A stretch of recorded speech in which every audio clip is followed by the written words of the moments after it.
it's really shocking to me that the number of asylum claims from Mexicans has jumped from 260 in 2016, almost tenfold to 2,000. Actually, it was even lower. It was 111 in Stephen Harper's last year as Prime Minister, 111.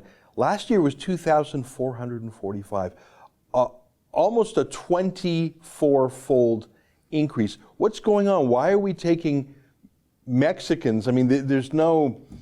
I mean, Mexico is it's not a rich country. It's got its troubles, but it's not a country from which people are refugees. What's going on? Well, that's right. And before Canada had implemented a visa, we used to have a visa requirement. So tourists coming from Mexico to Canada had to pre-apply. Before they arrived in Canada, they had to pre-apply, get a visa.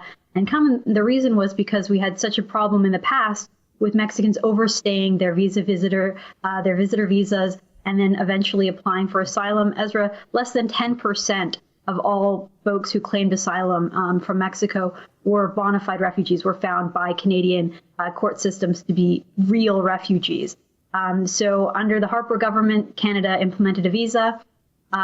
Justin Trudeau, when he was running for Prime Minister back in 2015, was really opposed to the visa and made it his pledge. It was kind of odd, you know. Usually campaign pledges are made to Canadians.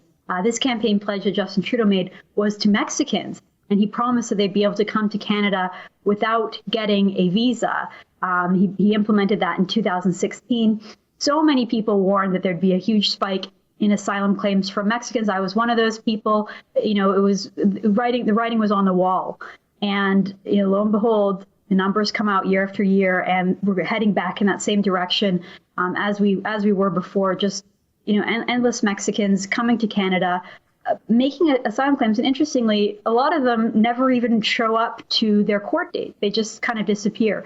And so we don't know whether they're working illegally in Canada, whether they've tried to slip into the U.S. undetected. But it creates a major issue, not just for sort of the cost of the system and the benefits that these folks receive, the cost in the courts, but also for national security. You know, a lot of people from Mexico are part of these very horrific gangs that, they're dangerous criminals. And, some of these people might end up slipping into Canada undetected. Yeah. I mean, we'll show your chart on the screen here. From 2000, in the year 2014, there were 80 such asylum claims. Then it ticked up a little bit to 111 in Harper's last year. Then it more than doubled in 2016, and then bam, off to the races, 1,515 in 2017, and in the first 10 months of last year, 2,445, just incredible. Here's my point on that. We all know they're fake. We all know that, and the law says that. So by indulging that, how on earth is that helping real refugees? How on earth is that helping support for our refugee system? I think that Justin Trudeau and Ahmed Hassan, the immigration minister, who think they're so warm-hearted and compassionate, I don't think they realize that by cynically allowing and permitting this obvious advantage taking, they're burning up whatever genuine goodwill Canadians. I think Canadians have always been welcoming and open-hearted, but when we allow someone so obviously to steal access to our country, and Trudeau says, yeah, no problem, see you next year, I think that hardens the heart. I think they're causing an anti-immigrant backlash by permitting such misconduct. What do you think?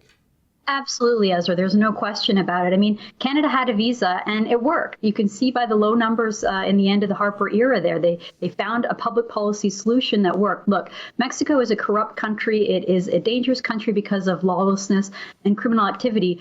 But it isn't the government that is cracking down on individuals. It isn't necessarily a refugee-producing country. It's actually a refugee-receiving country. It receives a lot of refugees from Central and Latin America.